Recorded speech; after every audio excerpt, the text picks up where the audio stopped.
Kanda subscribe kuri ino channel urebe video yose uyisoze udatarukije kugira ngo utagira ikintu na kimwe uri bucikwe. Biroroshye cyane. Hello guys, inshuti bakunze komeza kubana hano ndabashimiye cyane. Uyu munsi ngiye kubagezaho uburyo bwo kubikuza muri Atoke ukazishyira muri Trust Wallet, ukaba wazibara muri Trust Wallet ukazijyana muri Binance cyangwa OKX mu buryo bworoshye ugahita ukayakira kuri mobile money mu buryo bworoshye cyane. Rero uyu munsi byagabanutse kubikuza ni Atoke 200 zari Atoke 1000 ubusanzwe, ariko Atoke 200 biri kwemera ko wazibikuza. Rero ikintu cya mbere uri bukore uraza wenda ubanze uze urebe urabanza uze urebe Atoke ufite, urebe ko wujuje Atoke 200. Nusanga wujuje Atoke 200 uraza kubasha kuba rero wazibikuza. Urabona ko gihe task z'uyu munsi nazirangije keretse zino zo claiminga buri saha. Ikintu uri bukore uragenda kuri Play Store yawe ubanze downloading application bita Trust Wallet. Iyi application iragufasha kubikura zino Atoke. Ku bantu rero bavuze ko biri bubagore uze kuyishacinga, ngiyi niyo yingiyi ifite ino shusho ayita Trust Wallet. None numara kuba waya urabona ko ari Trust Crypto and Bitcoin Wallet, ni irimo ama Bitcoin cyangwa ama crypto atandukanye. Ikintu uri bukore uraza kandi open, ugende muri no application ahangaha ukande get started. Nugera hanga kuri get started ukande usubira inyuma uze hano kuri home, uraza usacinge BNB, uraza usacinge BNB Smart Chain, BNB Smart Chain. Nurangiza uyihitemo, kimara kuyihitamo uraza ukanda hano kuri receive. Nurangiza uze uhitemo ahangaha kuri ukopiye ino wallet.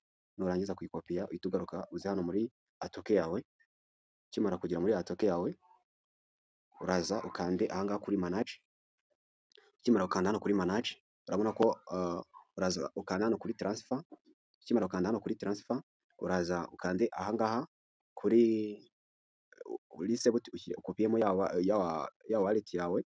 Numara kuyikopiyamo uze ushyiremo izo ufitemo, wenda nimba ari 200, ariko wabonye ko izambere tumaze kuba twazibikuza barabona ko satubya ko Atoke tuzadushiranye. Numara rero kwakanda urahakanda uhita verify baverify ko utari robot. Rero dore izo tumaze kuba twabikuza aka kanya, urabona ko zabaye successful, zatugezeho muri Trust Wallet yacu. Urabona ko zabaye successful kari kari za pending, tuzibikuje saa 8:45, saa 8:45 nkuko ubireba ahangaha nibwo tubikuje zino Atoke. None zise ziba successful, zageze muri Trust Wallet yacu aka kanya. Urabona ko zabaye negative, bivuze ngo zakuwe muri ino Atoke, zageze muri Trust Wallet. Tudatsinze rero reka tujye kureba muri Trust Wallet ko zatugezeho. Turaza hano muri Trust Wallet dusuzume neza ko zatugezeho 7. Urabona ko Atoke twamaze kuzakira 207 mo ahangaha.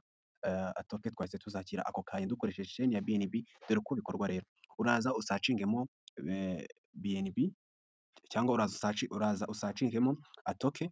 Nurangiza uhitemo iyi ngiyi yanditseho B20. Numara kuyihitamo uze ukande ahangaha handitse receive, ukande kuri receive, ukande hano kuri copy. Numara gukanda hano kuri copy uhite uza usubira inyuma ugende muri Atoke application. Kimara kugera hano kuri Atoke application uze ukande withdraw. Urabona ko nazakiriye 207 namaze kubikuzamo hano muri Atoke.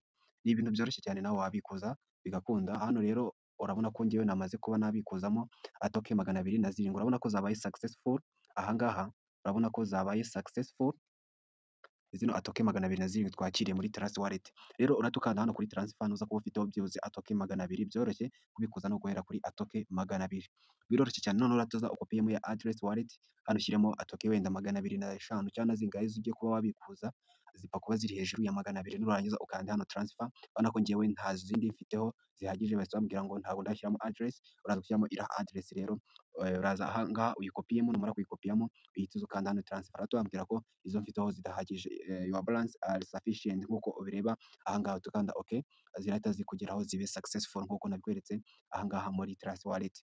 Rero ni ibintu byoroshye cyane nawe wabikora ukabikuza Atoke zawe. Byoroshye kubikuza Atoke. Urabona ko dufiteho Atoke 207 nkuko ubireba ahangaha tumaze kuba twabikuzamo.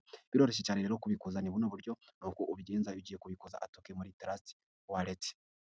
Iyo zageze ahangaha rero ushobora guhita uzitransferinga ukazijyana wenda muri mu madolari USDT ndetse n'ibindi. Uhita ugakanda hano kuri swap, uhita ugakanda hano kuri swap. Wamara gukanda hano kuri swap ugahita ugakanda hano kuri confirm RTC. Hano hari RTC urahindura ukaza ugahitamo wenda USDT kugira ngo zihindukemo amadolari. Warangiza ugahita ugakanda hano continue.